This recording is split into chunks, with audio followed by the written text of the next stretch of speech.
Hey, Viking fans, it's ranking time because it's the off season. That's what we do.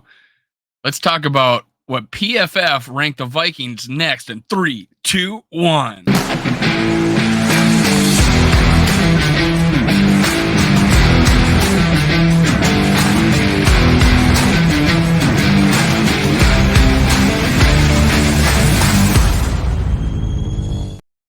Gather around, Skol brothers and sisters. This is Skol World, brought to you by Minnesota Sports Talk. You can follow me on Twitter, TikTok, and Facebook at Skol World. Now, do me a favor, stop what you're doing. Go down and click a like. Give me to 50 likes. That's what pushes these videos. That's what gets me going. I'm about 20 minutes before work and I want to make sure I get a video out. I want to bring more content, not less. Thank you. Help me get to 50 likes. That'll get more you to be out there to listen to what I got to say. And Sports Illustrated and PFF. Will Ragatz, my favorite Vikings journalist. So fair, so detailed. I love his work. Great choice, Sports Illustrated, getting this guy as your writer for the Vikings. Now, this ranking happens to be Vikings being ranked as future salary cap health. That's what they're saying. So future salary cap health, and that's good because believe it or not, the Vikings are thought of not to have very good salary cap health as of recently, but it actually wasn't as bad as you thought. We were actually ranked a little higher than you probably would have thought of the last couple of years. Now, let's get to the article. Minnesota Vikings. How are they in their salary cap health? All right, this is by Will Ragatz. As I said, Vikings ranked near the top of the NFL in future salary cap health. There's the orchestrator of this, the architect, Kwesi Adolfo-Mensa. All right, the Vikings future obviously hinges on their quarterback decision next offseason. That decision alone will go a long way towards determining the success of the franchise's current era. But when zooming out and considering, now let's go there. It doesn't say keeping our current quarterback be bad or good for that matter. It whatever decision would go away in determining the success of the franchise. It could be a better decision to go with the rookie. I guess it could. It could be a better decision to go with Jaron Hall. It could, and it could be a better decision to go with Kirk Cousins on extension. All could be true. All of them could be true. But when zooming out, considering the whole picture, the Vikings might be in a better spot than some think. In part due to their approach of shedding expensive veterans this offseason, it's a team with plenty of talent on the roster, led by young stars like Justin Jefferson and Christian Darrisaw, and ample cap space in the next few years. PFF Brad Spielberger recently ranked all 32 teams by their salary cap health, and the Vikings checked in near the top of the league at 6th. The rankings were determined using 5 criteria: top 51 veteran valuation. Now, top 51, that's where your the salary cap is formulated. So the top 51 salaries, that's where your salary cap is added together. Active draft capital, 2023 to 2025 cap space, total prorated money, and 2024 free agent valuation. That hasn't happened yet, but 2024 free agent valuation. It's worth checking out the article for the full numbers and details on what each category means, but here are the basics. Top 51 veteran valuation, the total of the top 51 players, excluding 2023 draft picks. The Vikings ranked 9th in that category. Active draft capital, the total value of the team's rookie contract players, including 2023 draft pick. The Vikings rank 11th. Okay, so the Vikings rank 9th in the first one. So player valuation. So quality, I guess the value quality of our players, 9th. Vikings rank 11th when it comes to rookie contract players. 2023 20 to 2025 cap space, pretty straightforward. These are the projections for a team's effective cap space this year. And in the next 2 off seasons, the Vikings rank 9th. So in cap space, we're 9th. Total prorated money, dead cap space, sunk costs as a team has to work around the Vikings rank ninth. So prorated money, that dead cap space, I believe that's where the money's going. Where the money's dead, where the money's going. That we rank ninth. Now people think it was terrible what we have, right? But no, it's not as that bad. We don't have that many players with those type of contracts. 2024 free agent valuation. The value each team is set to lose in free agency next year. The Vikings rank 27th. So we're losing a lot of players. And that's why I've repeatedly said that we need to get draft picks. We need draft picks, man. So many to accommodate the fact that we're going to be losing a lot of people. Now, obviously, we can resign those people and we got the cap space to do that. There are some people we're going to want to retain. Here's Spielberger on the Vikings. Minnesota moved on from a number of longtime veterans, including wide receiver Adam Thielen and linebacker Eric Kendricks, but didn't tumble too far down the list here as they managed to turn their situation into a very balanced approach. The Vikings still show up well here in a large part because their top talent play premium positions. Very true.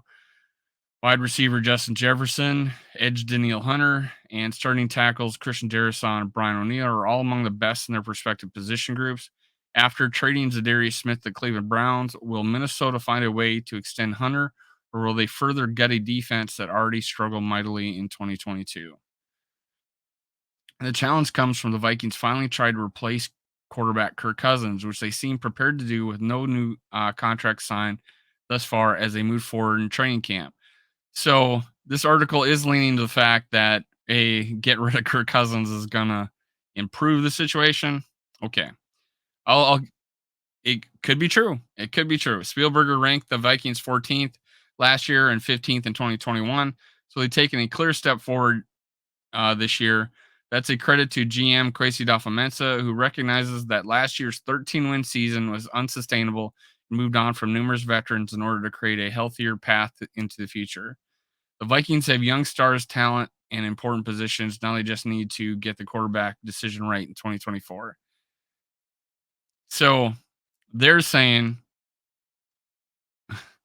they're saying, they're saying get the quarterback position right. It's hard for me looking at it blindly. Let me look at the production of the player. It's hard to find.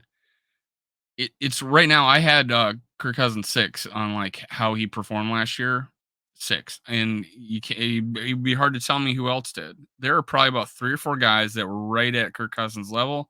I gave him the edge because of the comeback wins, so I had him anywhere between 6th and ninth.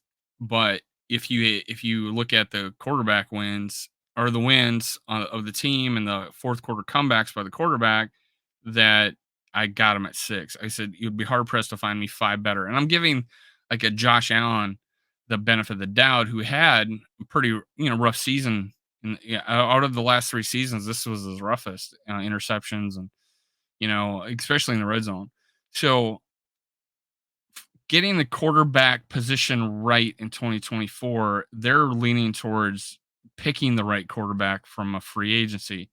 Now, this is more about cap space, not victories. So they're saying PFF is ranking salary cap. Yes, it would be beneficial to the salary cap if you get a cheaper player. So this is really directed towards salary cap health. And yeah, $35,000 quarterback is not, or $35 million quarterback is not salary cap health. So let's let's talk about a little bit. We're in a good quarterback situation. There's two avenues I say Vikings would go down is, okay, we keep Kirk Cousins for a couple more years and we accumulate draft picks to put younger, cheaper players around this team, especially in the defense. We can long term keep Darrisaw and Justin Jefferson and they didn't even mention T.J. Hawkinson. Well, PFF was also the team that thought we traded T.J. Hawkinson to the Lions back when it happened, but that's another story. I don't know if they ever corrected that. But the Vikings, there are two ways they can put a young talent, accumulate draft picks, put young talent around, expensive players like Justin Jefferson, Darisaw. They're going to be expensive, and then by the time their contracts are up, Kirk Cousins will already be out. But you can put this young talent around this team and improve it that way, or the other way, which is get a young quarterback, leverage picks to go up and get the one you think is right. Now you have less on draft picks, and then you got to fill the free agent with free agency. Fill those spots with free agency because you have salary cap space.